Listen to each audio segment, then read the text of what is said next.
doing grappling, if you're striking, or when you're doing ground and pound, is stability. So today we're going to talk about stabilizing our position so we can create effective punches. If you've been following us for any amount of time, you should recognize this position right here. It's the Drysdale. If you haven't, I'll break it down real quick, and I'm going to tell you why it's good for ground and pound, which is kind of new. So I'm stabilized out on this arm here.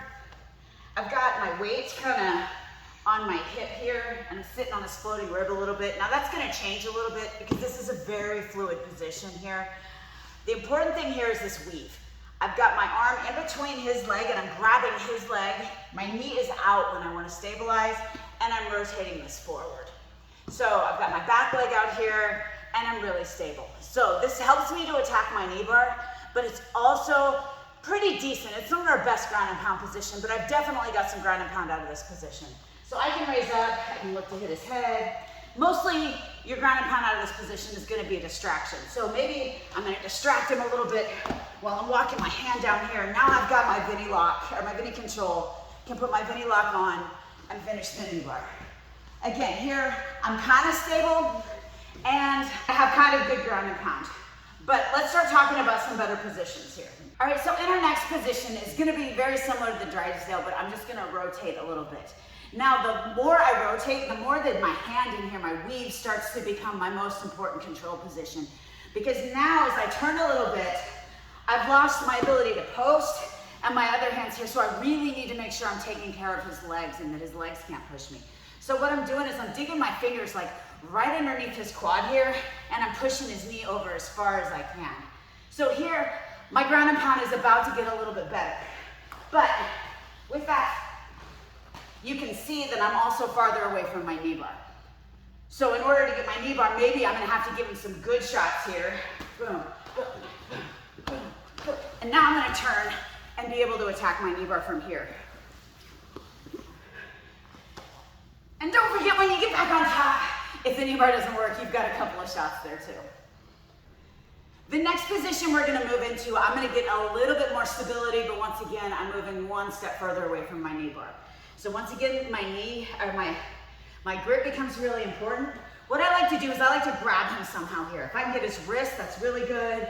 Sometimes I can pin his shoulder, whatever. What I want is something to post on that's gonna allow me to step all the way over. And as I do that, now I'm bringing this hand here to the floor. I know it's black on black, so it's a little bit hard to see. I'm bringing my hand to the floor, and this arm is completely straight. So if you wanna think about punching the mat, that'll work, but don't forget that my fingers are very active here. I'm gonna sit hard on this leg here. So now my leg is really pinching his quad and I'm pushing this forward. Now I have excellent ground and pound here. I can go body, head, head, head. You can see even with him, me going slowly, I'm still being able to find this. And yes, then what he does is he starts to stretch out to get his head as far as he can away from me. And as he does that, I can come back in and attack my knee bar. Now I've got to caveat all of this a little bit by saying that this is all ideas. These positions are solid and you may want to work around in them a little bit, but they're not definitive positions, and he's not definitively going to give me any reaction that's going to allow me to get back to my knee bar. So as we frequently showed before, sometimes your knee bar setup, the way that you get to this Drysdale position, you'll get here with the Bendy control.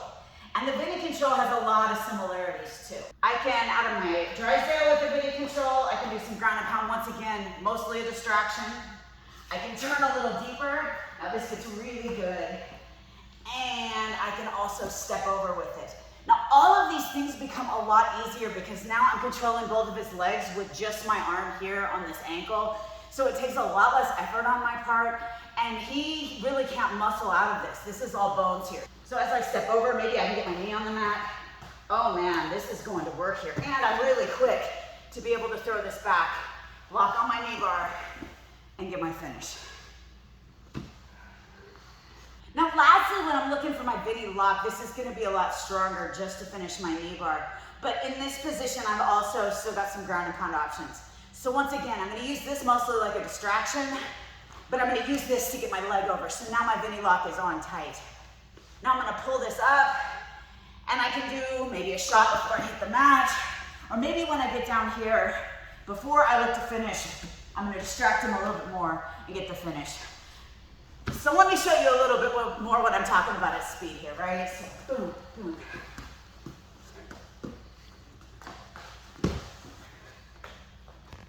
And he's gonna tap.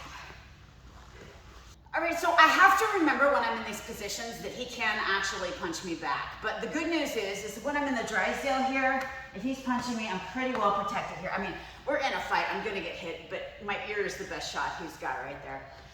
So I'm pretty well protected there, and I can punch back. So, sweaty in here. The more that I'm punching him, the less that he's gonna be able to punch me back. He's gonna be more defensive. Why? Because I have gravity in my favor, and I've got actually have the reach advantage when I'm sitting on top. So yeah, when I move over now and come in to sit once again, it's important that I sit tall here. If I'm sitting low like this, see, he's got good range on me. But when I'm sitting tall, look at this. Now my arms are significantly shorter than Bendy's, like significantly shorter than Bendy's, but you can see I can easily reach his chin, and he cannot easily reach my face. Try to punch me, right? I can just keep leaning back and I'm okay. But he really can't lean back for one thing because that's gonna put his head right on the mat. And another thing is I have this really good range.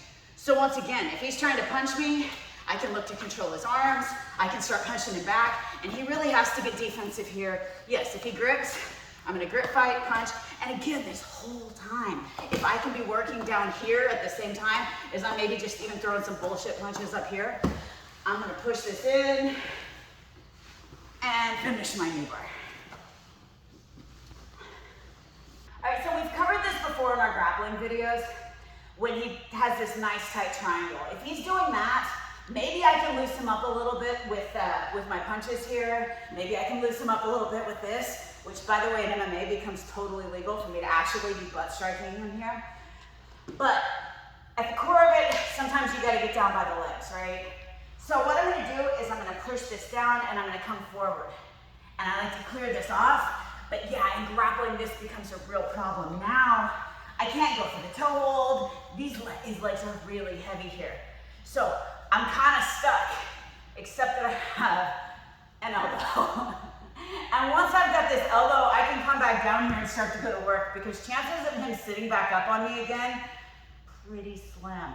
And if he sits up a little bit, maybe not all the way, I can start with hammer fists and I can still win this fight here as I come in and get my Kneebar. And as always, we practice getting back on top because especially in MMA, if that Kneebar didn't work, we have a whole way I can go around of getting back in and continuing my attack.